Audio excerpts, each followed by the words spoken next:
नमस्कार, मी समीक्षा Deshmukh. Top news मराठीमध्ये आपले स्वागत. कराड येथील यशवंत कोऑपरेटिव्ह बँकेमध्ये तब्बल 112 कोटी रुपयांचा अपहार झाल्याने एकच खळबळ उडाली. बोगस कर्ज प्रकरणे दाखल करून, खोटी कागदपत्रे तयार करून, तारणाशिवाय कर्ज वितरण, जुनी थकबाकी खाती बंद दाखवून नवीन खाती उघडणे तसेच निधीचा तृतीय पक्षांकडे उद्देश बाह्य विनियोग करण्यात आला. या सर्व व्यवहारांद्वारे बँकेच्या निधीचा मोठ्या प्रमाणावर अपहार व गैरवापर करण्यात आला असल्याचा आरोप रिझर्व्ह बँक ऑफ इंडियाच्या सूचनेनुसार सीए मंदार देशपांडे यांनी यशवंत कोऑपरेटिव्ह बँकेचे लेखा परीक्षण केले.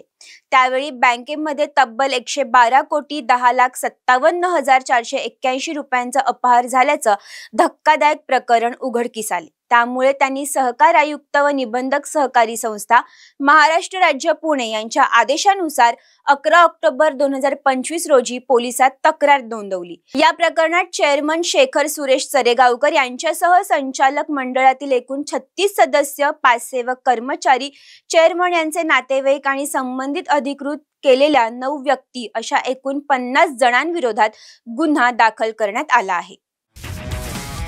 तुमची car, electric panel, data server आगीपासून सुरक्षित आहे का? नाही? मग आजच बसवा F protect temperature activated fire suppression device. यामध्ये आहे eco friendly non toxic pressurized liquid, जे आग लागल्यास क्षणार्धात ऍक्टिव्हेट होऊन आगीवरती मिळवते नियंत्रण. बसवण्यास अतिशय सोपे आणि सुटसुटीत टेकालिपचे एक दर्जेदार उत्पादन एफ प्रोटेक्ट.